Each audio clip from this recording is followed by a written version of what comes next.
There are places in this country where the dark feels unfinished, as if it's holding something back until the last trace of daylight is gone. Central Texas is one of those places, where highways cut through ancient land and silence settles with intention rather than absence. What you're about to hear isn't a single story, but a convergence of nights that refuse to stay buried. These are not legends passed down for entertainment, nor campfire tales shaped to scare children into obedience. They are accounts spoken in lowered voices, shared reluctantly, often only after trust has been earned. Each one carries the same unsettling undercurrent, the certainty that something tall, watchful, and intelligent moves through the margins of these lands. Across ranch roads, creek beds, and forgotten stretches of asphalt, witnesses describe a presence that doesn't hunt blindly or reveal itself without reason. It observes. It waits. And when it appears, it does so with purpose, leaving behind not chaos, but change. Lives adjust around the encounter, even when words fail to explain it. The creature they describe goes by many names, but one repeats itself with disturbing consistency: Dogman.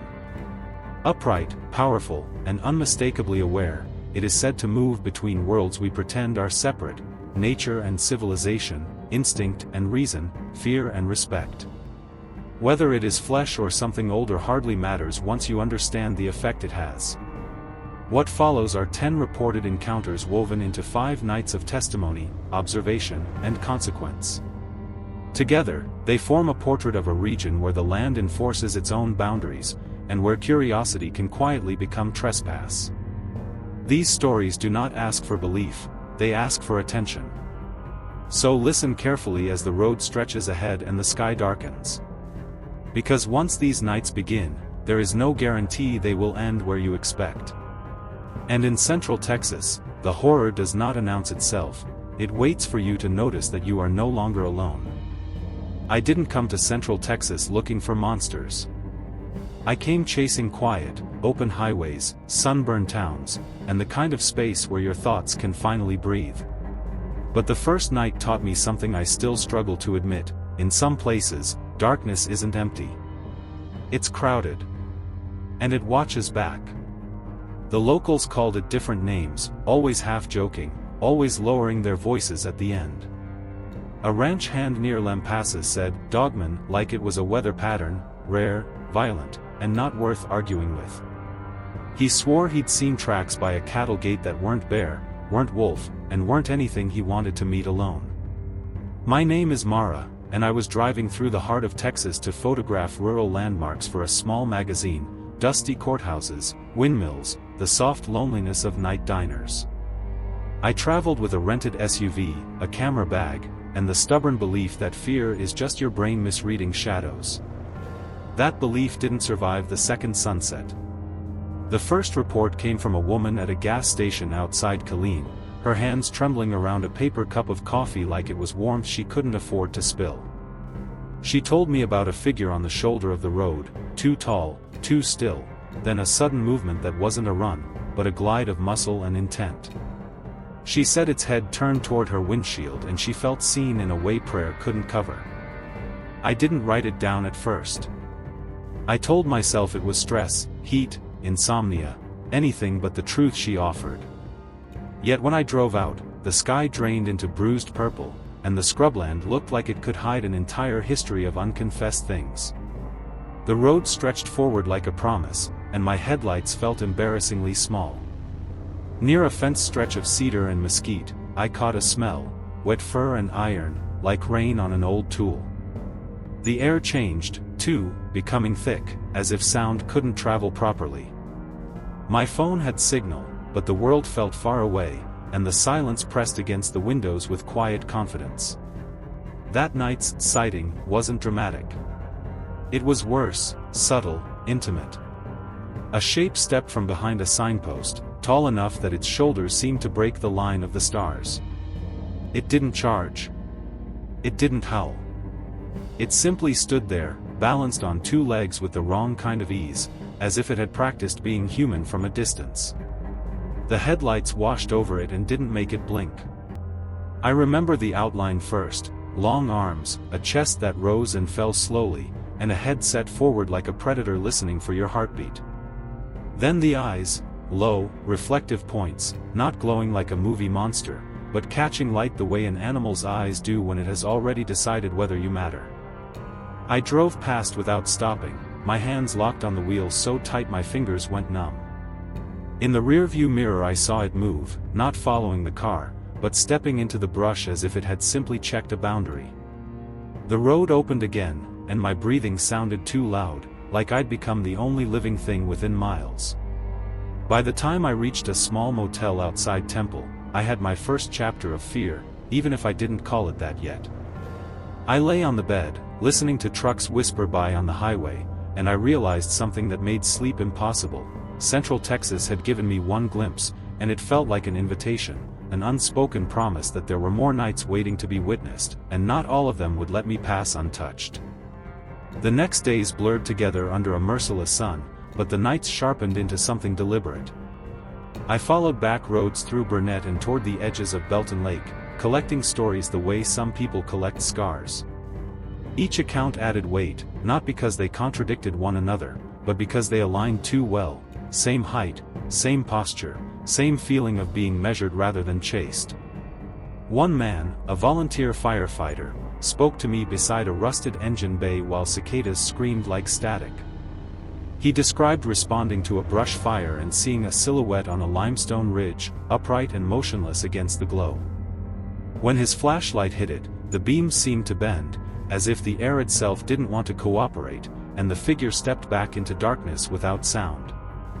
I began to notice patterns: sightings clustered near creeks, cattle crossings, and old service roads that maps barely acknowledged. The dogman, if that was the name that fit, didn't linger in towns. It haunted thresholds, places where human order thinned and the land took over again. Every report carried the same aftertaste of dread, the sense that the witness had crossed an invisible line. Driving alone one evening, I caught myself speaking aloud, narrating the road like it could hear me. It felt foolish, but it helped keep panic at bay, and I imagined others listening in some distant place, sharing this stretch of night with me. If you're hearing this now, take a moment, like the story, tell me where you're watching from, and if you were in my place, what advice would you give me before the next stop pulls me deeper into the dark? Outside Salado, the second sighting found me instead of the other way around.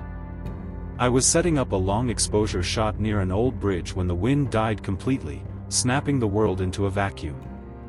My camera picked up nothing unusual, but my skin prickled with the certainty of proximity, the way animals know when a predator has entered their radius. From the treeline came a low sound, not a growl, not a howl, but a breath drawn through a chest too large for comfort. I turned slowly, refusing to give in to the urge to run, and there it was, partially obscured, its outline broken by branches, yet unmistakably upright.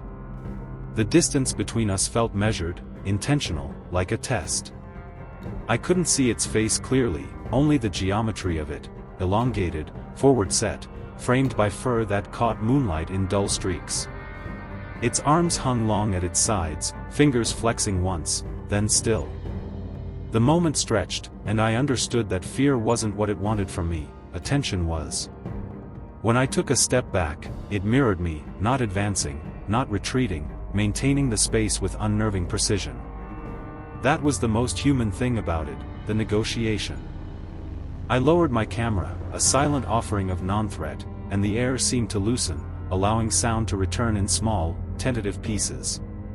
It turned then, not hurried, not cautious, and moved deeper into the brush with a fluid confidence that mocked the rough terrain. Branches didn't snap. Leaves barely whispered.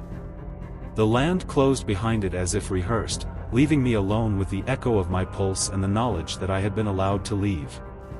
That night I didn't sleep. I replayed the encounter until dawn thinned the shadows and made the world lie again.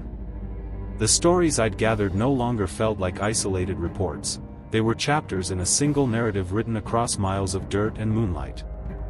And I knew, with a certainty that scared me more than the sightings themselves, that Central Texas hadn't finished telling me its story, it had only begun to see if I was worth continuing. By the third stretch of nights, I stopped asking if the dogman was real and started asking why it chose certain moments to appear. Silence became a clue, not an absence, and I learned to measure it the way ranchers read the sky. When the insects paused and the wind held its breath, I knew I was close to another place the stories overlapped. An elderly woman outside Gatesville invited me onto her porch just before dusk, her hands steady despite the weight of what she carried. She spoke of her late husband, a man who worked cattle for 4 decades and never believed in things he couldn't touch. One summer night, she said, he came home pale and quiet, and from then on he refused to check the back pasture after dark. He never described what he saw, only that it stood upright at the tree line, watching the herd like it understood ownership. The cows wouldn't move, frozen in a tight cluster, and the dogs hid beneath the truck, whining as if the world had tilted against them. Her husband sold half the cattle the following month, claiming age and bad knees, but she knew better.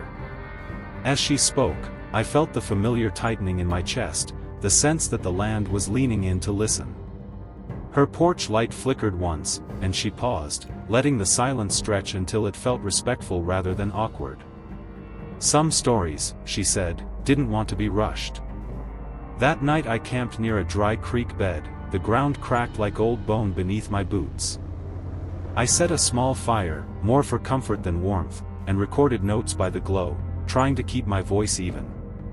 The stars felt closer here, sharper, as if the sky itself was paying attention.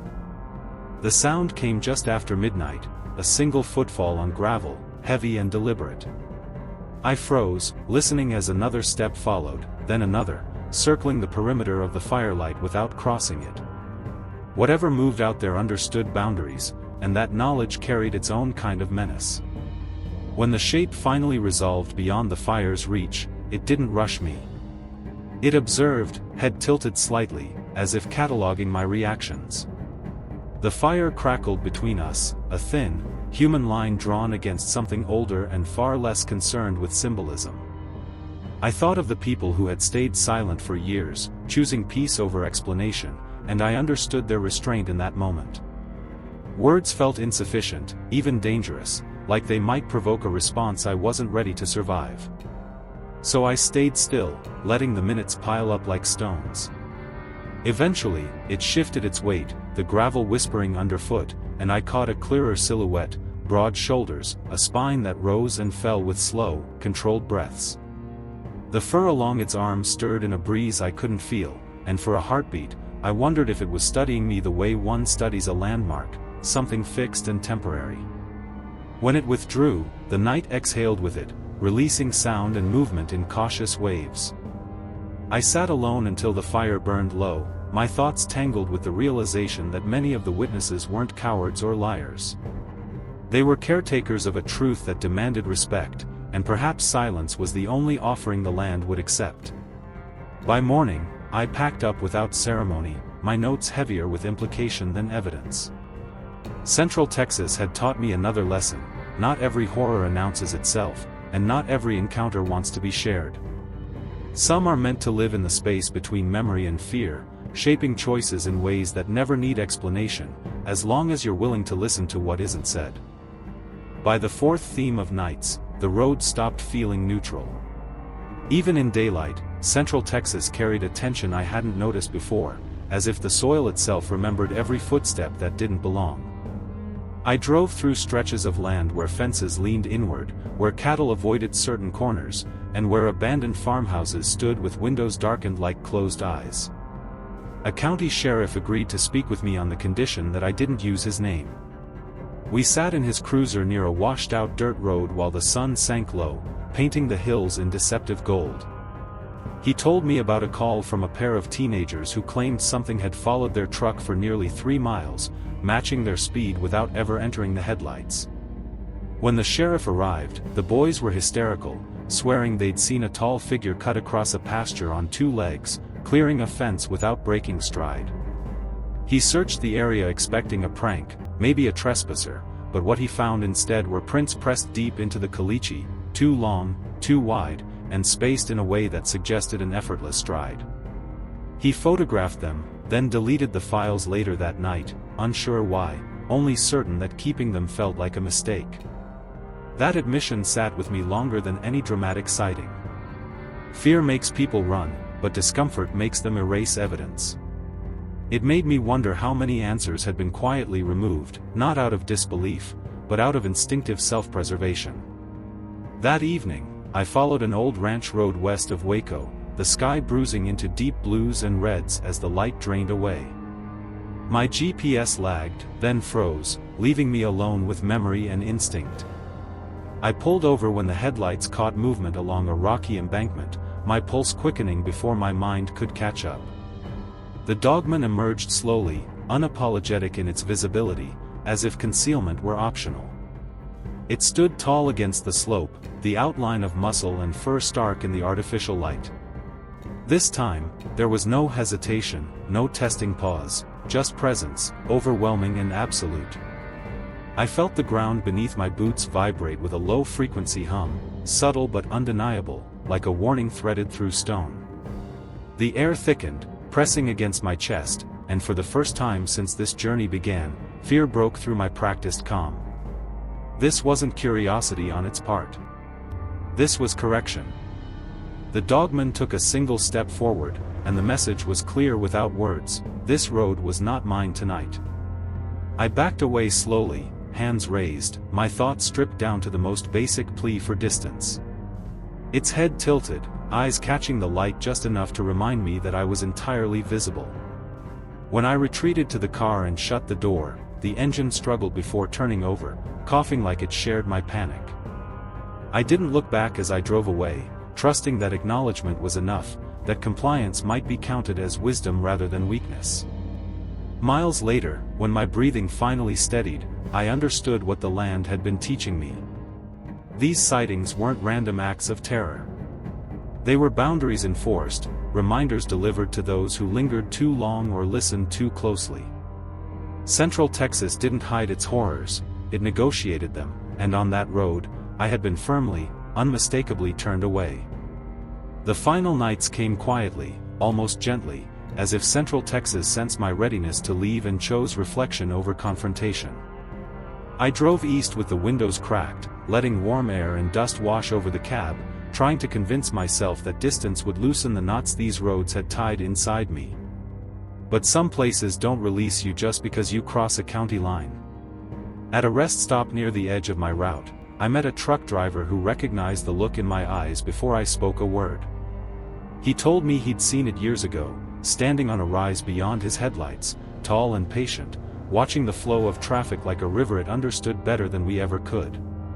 He said the worst part wasn't the sight, but the certainty that it knew where he was going. I thanked him and left before night fully claimed the sky, yet the sense of being observed stayed with me. The darkness along the highway felt layered now, not empty, and every reflective sign seemed to hold the suggestion of eyes just beyond reach. Fear had changed shape, no longer sharp and immediate, but deep and enduring. My last sighting wasn't dramatic. It came in fragments, a shadow pacing the tree line at a distance, a shape reflected briefly in a side mirror, a pressure in the air that made my thoughts slow and heavy. I never stopped the car. I didn't need to. Recognition had replaced curiosity, and that felt like survival. When dawn finally broke, the land softened into familiar colors, and the weight lifted just enough for me to breathe freely again. I crossed the county border with a strange mix of relief and loss, aware that I was leaving behind something unresolved, a chapter that would never fully close. The road welcomed me back to ordinary life, but I didn't quite belong to it anymore. Weeks later, back home, I sorted through notes and recordings, trying to shape them into something coherent. The words came slowly, reluctant, as if they feared misrepresentation. Every account, every night, carried the same undercurrent. These encounters weren't meant to prove existence, they were meant to alter behavior. I stopped telling people I was afraid. Fear felt too small, too human, for what Central Texas had shown me. Respect was closer, tinged with humility and a quiet acceptance that not every truth needs illumination.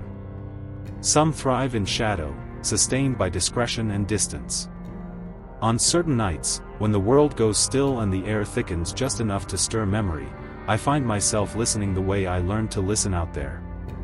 I scan the edges of my surroundings, not expecting to see anything, but acknowledging the possibility. That habit feels permanent now. If these 10 reports share a lesson, it's this: horror doesn't always chase you screaming into the dark. Sometimes it walks beside the road, upright and patient, waiting for you to notice the line you're about to cross.